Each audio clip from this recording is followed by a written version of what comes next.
बसंत पंचमी क्यों मनाई जाती है? क्यों इस दिन माँ सरस्वती की पूजा होती है? सृष्टि के आरंभ में जब अंधकार ही अंधकार था, जब मौन ही मौन था, जब कोई शब्द नहीं था, कोई स्वर नहीं था, कोई ज्ञान नहीं था, तब भगवान ब्रह्मा ने इस संसार की रचना की। लेकिन क्या आप जानते हैं कि उस समय संसार कितना निर्जीव, कितना नीरस, कितना उदास था? आज मैं आपको यह कहानी सुनाने जा रही हूँ, जो शायद आपने पहले कभी इस तरह से नहीं सुनी होगी। यह कहानी है माँ सरस्वती के अवतरण की। यह कहानी है बसंत पंचमी के महत्व की। यह कहानी है उस दिन की जब इस धरती पर पहली बार ज्ञान का प्रकाश फैला था। आज की कथा अत्यंत ज्ञानवर्धक और प्रेरणादायक है।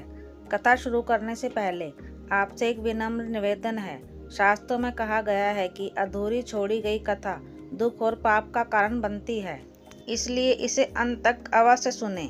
तो आइए बिना किसी विलंब के आरंभ करते हैं आज की प्रेरणादायक कथा। जब ब्रह्मा जी ने सृष्टि की रचना की तो उन्होंने सोचा था कि वह अद्भुत संसार बनाएंगे। उन्होंने पर्वत बनाए, नदियां बनाए, वृक्ष बनाए, पशु पक्षी बनाए और अंत में मनुष्य की रचना की। लेकिन जब उन्होंने अपनी रचना को देखा तो उनका हृदय भारी हो गया। क्यों? क्योंकि उनकी रचना में कुछ कमी थी, कुछ ऐसा जो इस सृष्टि को पूर्ण नहीं बना पा रहा था।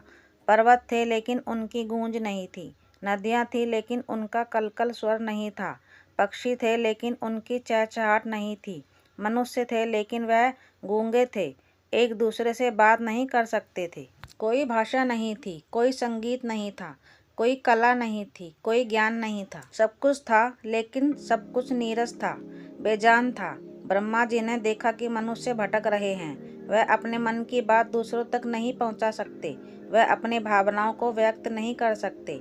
माता अपने बच्चे को प्यार करना चाहती है लेकिन कह नहीं सकती। पिता अपने पुत्र को आशीर्वाद देना चाहता है लेकिन शब्द नहीं है। प्रेमी अपनी प्रेमिका से प्रेम प्रकट करना चाहता है लेकिन भाषा नहीं है। गुरु अपने शिष्य को ज्ञान देना चाहता है लेकिन माध्यम नहीं है। ब्रह्मा जी का हृदय पीड़ा से भर गया। उन्होंने सोचा, मैंने क्या किया? मैंने तो एक अधूरी सृष्टि बना दी। यह संसार तो एक कारागार बन गया है जहाँ सब कुछ होते हुए भी कुछ नहीं है। उन्हें अपनी रचना पर ग्लानि होने लगी। वह व्याकुल हो गए, उनकी आंखों में आंसू आ गए। एक पिता की तरह जिनका बच्चा बोल नहीं सकता, वैसे ही ब्रह्मा जी का हृदय दुखी हो गया। ब्रह्मा जी अपनी पीड़ा को अधिक समय तक सहन नहीं कर सके। उन्होंने निर्णय लिया कि वह भगवान विष्णु के पास जाएंगे और उनसे इस समस्या का समाधान मांगेंगे। ब्रह्मा जी शिव सागर की ओर चल पड़े, जहाँ विष्णु भगवान शेषनाग की शैया पर विराजमान थे और माता लक्ष्मी उनके चरणों की सेवा कर रही थी। जब ब्रह्मा जी वहां पहुंचे तो उनका चेहरा उतरा हुआ था, उनकी आंखें नम थीं। भगवान विष्णु ने तुरंत समझ लिया कि कुछ गंभीर समस्या है। उन्होंने पूछा, ब्रह्मदेव, आप इतने व्याकुल क्यों हैं? क्या हुआ? ब्रह्मा जी ने अपनी व्यथा सुनाई। उन्होंने कहा, प्रभु, मैंने सृष्टि की रचना की लेकिन यह सृष्टि अधूरी है। इसमें प्राण तो हैं लेकिन स्वर नहीं है। यहाँ जीवन तो है लेकिन संगीत नहीं है। यहाँ मनुष्य तो है लेकिन भाषा नहीं है। मुझसे बहुत बड़ी भूल हो गई है। मैं अपनी रचना को पूर्ण नहीं बना सका। मुझे बताइए मैं क्या करूं? भगवान विष्णु ने मुस्कुराते हुए कहा, ब्रह्मदेव, यह कोई भूल नहीं है, यह तो एक अवसर है। आप एक महान शक्ति का आवाहन करें, एक ऐसी शक्ति जो इस संसार को वाणी दे सके, संगीत दे सके, कला दे सके, ज्ञान दे सके। आप अपने कमंडल से जल ले और उसे धरती पर छिड़के। उस जल से एक देवी का आह्वान होगा जो आपकी इस समस्या का समाधान करेगी। ब्रह्मा जी को आशा की किरण दिखाई दी। उन्होंने कहा, लेकिन प्रभु, यह देवी कौन होगी? उनका नाम क्या होगा? भगवान विष्णु ने कहा, वह वाग देवी होंगी, वाणी की अधिशास्त्री। वह ज्ञान की देवी होंगी, कला की देवी होंगी, संगीत की देवी होंगी। उनके हाथों में वीणा होगी जो संगीत देगी। उनके मुख से शब्द निकलेंगे जो भाषा देंगे। उनकी कृपा से ज्ञान का प्रकाश फैलेगा। उन्हें सरस्वती कहा जाएगा क्योंकि वह सरस अर्थात रसमय होंगी और वती अर्थात धारण करने वाली होंगी। ब्रह्मा जी ने भगवान विष्णु के निर्देशानुसार अपने कमंडल से जल लिया, लेकिन वह सोच में पड़ गए कि इस जल को कहाँ छिड़के। कौन सा स्थान इतना पवित्र होगा जहाँ ज्ञान की देवी का अवतरण हो सके? कौन सा समय इतना शुभ होगा? तभी उन्होंने देखा कि प्रकृति में एक परिवर्तन आ रहा है। सर्दी की कड़ाके की ठंड धीरे धीरे कम हो रही है। पेड़ों में नए पत्ते आने लगे थे, फूल खिलने लगे थे, हवा में एक मधुर सुगंध फैली हुई थी। सारा वातावरण प्रसन्न लग रहा था। यह बसंत ऋतु का आगमन था। ब्रह्मा जी ने सोचा, यही सही समय है जब प्रकृति स्वयं नया जीवन ले रही है, जब चारों ओर उल्लास है, जब सब कुछ नया हो रहा है, तब ज्ञान की देवी का अवतरण होना चाहिए। और वह दिन था माघ महीने की शुक्ल पक्ष की पंचमी। ब्रह्मा जी ने अपने कमंडल का जल धरती पर छिड़का और तभी एक अद्भुत चमत्कार हुआ। उस जल से एक दिव्य प्रकाश निकला। वो प्रकाश इतना तेजस्वी था कि देवता भी अपनी आंखें बंद कर गए। धीरे धीरे वह प्रकाश एक रूप लेने लगा और उस प्रकाश से एक अत्यंत सुंदर दिव्य तेजस्वी देवी का आगमन हुआ। वह श्वेत वस्त्र धारण किए हुए थी, जो ज्ञान की शुद्धता का प्रतीक था। उनकी 4 भुजाएं थी। एक हाथ में वीणा थी, जो संगीत और कला का प्रतीक थी। दूसरे हाथ में पुस्तक थी, जो ज्ञान का प्रतीक थी। तीसरे हाथ में माला थी, जो ध्यान और एकाग्रता का प्रतीक थी। और चौथे हाथ में कमल था, जो पवित्रता का प्रतीक था। उनके साथ एक हंस था, जो विवेक का प्रतीक था, जो दूध और पानी में भेद कर सकता था, सार और संसार में फर्क कर सकता था। देवी का मुख मंडल इतना दिव्य था कि उसे देखकर सभी देवता मंत्रमुग्ध हो गए। उनकी आंखों में करुणा थी, उनके होठों पर मुस्कान थी, उनके चेहरे पर शांति थी। वह माँ सरस्वती थी, वाग देवी थी, ज्ञान की देवी थी।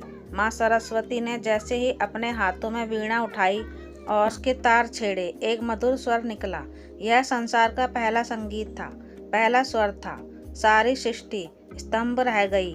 पर्वतों ने पहली बार उस स्वर की गूंज सुनी, नदियों ने पहली बार कलकल करना सीखा, पक्षियों ने पहली बार पहचानना सीखा, हवा ने पहली बार सरसराना सीखा। और तब माँ सरस्वती ने अपने मुख से पहला शब्द बोला, ओम। यह ब्रह्मांड का पहला शब्द था, सबसे पवित्र शब्द था। इस एक शब्द में ही पूरा ब्रह्मांड समाया हुआ था। इस एक शब्द से ही सभी भाषाओं का जन्म हुआ था। इस एक शब्द से ही सभी वेदों का जन्म हुआ था। मनुष्य ने पहली बार अपने मुख से आवाज़ निकाली। पहले तो आवाज़ें आई, फिर धीरे धीरे शब्द बनने लगे। एक माँ ने अपने बच्चे को पुकारा, पिता ने अपने पुत्र को आशीर्वाद दिया, एक मित्र ने दूसरे मित्र से बात की, एक प्रेमी ने अपनी प्रेमिका से प्रेम व्यक्त किया। कितना सुंदर था वो क्षण, कितना पवित्र था वह पल। ब्रह्मा जी की आंखों में खुशी के आंसू आ गए। उन्होंने माँ सरस्वती को प्रणाम किया और कहा, माँ, आपने मेरी सृष्टि को पूर्ण किया। आपने इस नीरस संसार में रस भर दिया। आपने इस मूक संसार को वाणी दी। आपने इस अज्ञानी संसार को ज्ञान दिया। आप धन्य हैं, आप महान हैं। माँ सरस्वती ने मुस्कुराते हुए कहा, ब्रह्मदेव, ये तो मेरा कर्तव्य था, लेकिन मैं आपसे एक वचन मांगती हूँ।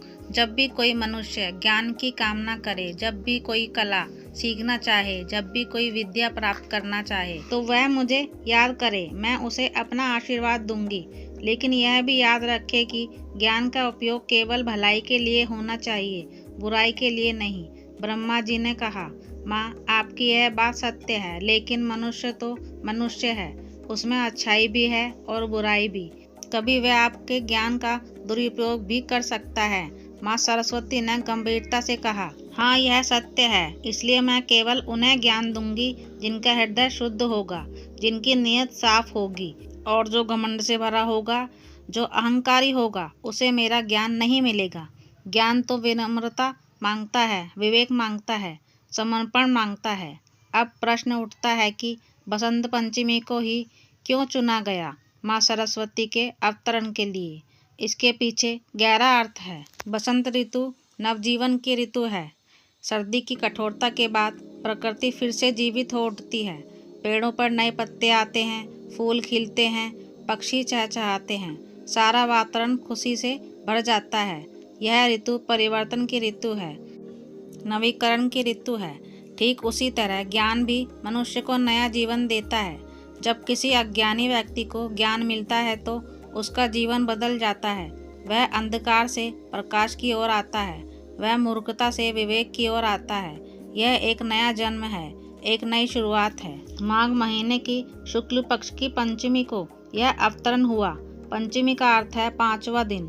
5 हमारे पंच तत्वों का प्रतीक हैं, पृथ्वी, जल, अग्नि, वायु, आकाश। यह पांचों तत्व मिलकर इस सृष्टि की रचना करते हैं और माँ सरस्वती ने इन पांचों तत्वों में प्राण फूंक दिया, उन्हें स्वर दिया, उन्हें ज्ञान दिया। माँ सरस्वती के अवतरण के बाद युग बीत गए। उनकी कृपा से अनेक विद्वान हुए, अनेक कवि हुए, अनेक संगीतकार हुए। लेकिन एक बार ऐसा भी हुआ जब किसी ने माँ सरस्वती के ज्ञान का घोर दुरुपयोग किया। वो था रावण। रावण महान विद्वान था। उसने चारों वेद कंठस्थ किए थे। वो संगीत में निपुण था, वो शास्त्रों का ज्ञाता था। लेकिन उसने एक बहुत बड़ा दोष था, अहंकार। उसे अपने ज्ञान पर इतना घमंड था कि वह स्वयं को सबसे श्रेष्ठ मानने लगा था। वह देवताओं को भी तुच्छ समझने लगा था। एक बार रावण ने सोचा कि वह माँ सरस्वती को भी अपने वश में कर लेगा। उसने कठोर तपस्या की, वर्षों तक तपस्या की। माँ सरस्वती प्रसन्न हुई और उनके सामने प्रकट हुई। लेकिन जब उन्होंने रावण के मन में झांका तो उन्हें उसका अहंकार दिखाई दिया। माँ सरस्वती ने कहा, रावण, तुम महान विद्वान हो, यह सत्य है, लेकिन तुम्हारे भीतर अहंकार भी है। तुम अपने ज्ञान का दुरुपयोग कर रहे हो। तुमने अपनी विद्या से संसार का कल्याण नहीं किया, बल्कि अधर्म का मार्ग अपनाया है। रावण ने अहंकार से भरकर कहा, माँ, मैं तो केवल अपना अधिकार मांग रहा हूँ। मैं इतना विद्वान हूँ, इतना ज्ञानी हूँ, फिर क्यों मुझे वह सम्मान नहीं मिलता जो मुझे मिलना चाहिए? क्यों देवता मुझसे ईर्ष्या करते हैं? माँ सरस्वती ने दुख से कहा, रावण, ज्ञान तो तुम्हारे पास है, लेकिन विवेक नहीं है। तुम्हारे पास विद्या है, लेकिन विनम्रता नहीं है। ज्ञान बिना विनम्रता के अभिशाप बन जाता है। याद रखो, जितना बड़ा ज्ञान होगा उतनी ही बड़ी विनम्रता होनी चाहिए। जब कोई पेड़ फलों से लग जाता है तो वह झुक जाता है, लेकिन जो पेड़ खाली होता है वह अकड़ कर खड़ा रहता है। तुम खाली पेड़ हो रावण, दिखावे से भरे हुए, लेकिन असल में खोखले। रावण को यह बात बहुत बुरी लगी। उसका अहंकार और बढ़ गया। उसने कहा, माँ, आप भी देवताओं के पक्ष में हैं। ठीक है, मैं अपने ज्ञान से स्वयं सिद्ध करूँगा कि मैं सबसे श्रेष्ठ हूँ। माँ सरस्वती ने करुणा से कहा, रावण, यह तुम्हारा अंतिम मौका है। अपना अहंकार त्याग दो, नहीं तो तुम्हारा पतन निश्चित है। ज्ञान तुम्हें ऊपर उठा सकता है, लेकिन अहंकार तुम्हें गिरा देगा। लेकिन रावण नहीं माना। उसने माँ सरस्वती का यह आशीर्वाद अस्वीकार कर दिया और हम सब जानते हैं कि रावण का क्या अंत हुआ। उसका घमंड उसके विश्वास का कारण बना। माँ सरस्वती का दिया हुआ ज्ञान भी उसे नहीं बचा सका, क्योंकि उसमें विनम्रता नहीं थी। कहते हैं कि बसंत पंचमी के दिन श्री कृष्ण और राधा की पहली मुलाकात हुई थी वृंदावन में। बसंत का मौसम था, चारों ओर फूल खिले हुए थे, हवा में मधुर गंध फैली हुई थी। कृष्ण अपनी बांसुरी बजा रहे थे। राधा ने जब पहली बार वो बांसुरी की धुन सुनी तो वह मंत्रमुग्ध हो गई। उन्होंने पहले कभी ऐसा संगीत नहीं सुना था। वो संगीत उनके हृदय को छू गया। वह उस संगीत की ओर खिंची चली गई। जब राधा और कृष्ण की नजरें मिली तो मानो समय रुक गया। वो प्रेम था जो शब्दों से परे था। वो प्रेम था जो अनंत था। और यह सब हुआ बसंत पंचमी के दिन। इसलिए बसंत पंचमी को प्रेम का त्योहार भी माना जाता है। कुछ जगहों पर मान्यता है कि इस दिन कामदेव का जन्म हुआ था। कामदेव प्रेम के देवता हैं, इसलिए बसंत पंचमी को मदन पंचमी भी कहा जाता है। इस दिन को बहुत पवित्र माना जाता है। माँ सरस्वती की भव्य प्रतिमा बनाई जाती है। विद्यालयों और घरों में पूजा होती है। बच्चों को नए कपड़े पहनाए जाते हैं। यह दिन शिक्षा का दिन है, संस्कृति का दिन है। माँ सरस्वती के प्रत्येक प्रतीक का गहरा अर्थ है। श्वेत वस्त्र, श्वेत रंग शुद्धता का प्रतीक है। यह दर्शाता है कि ज्ञान शुद्ध होना चाहिए। ज्ञान में कोई मिलावट नहीं होनी चाहिए, कोई स्वार्थ नहीं होना चाहिए। जैसे श्वेत रंग में कोई और रंग नहीं मिला होता, वैसे ही ज्ञान में कोई बुराई नहीं मिली होनी चाहिए। वीणा संगीत का प्रतीक है, लेकिन केवल संगीत नहीं। वीणा में कई तार होते हैं, हर तार अलग स्वर देता है, लेकिन जब सब मिलकर बजते हैं तो मधुर संगीत बनाते हैं।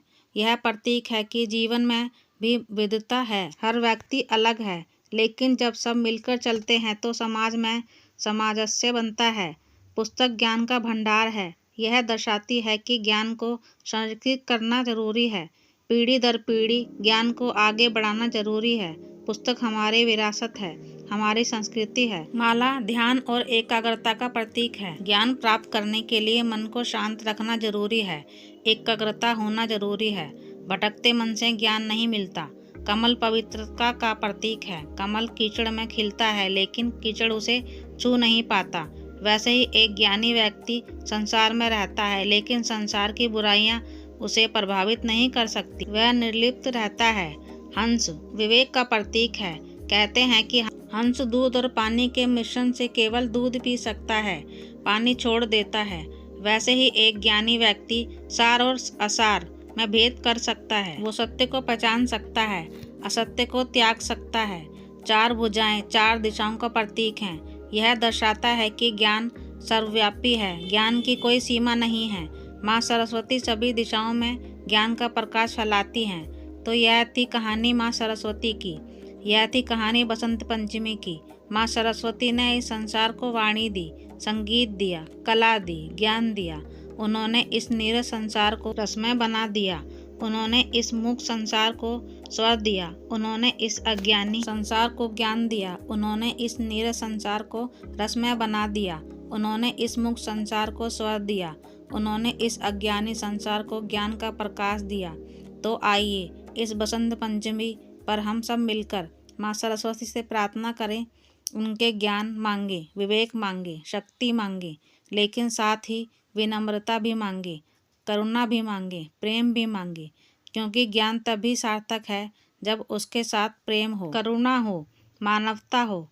जय माँ शारदे, जय माँ सरस्वती।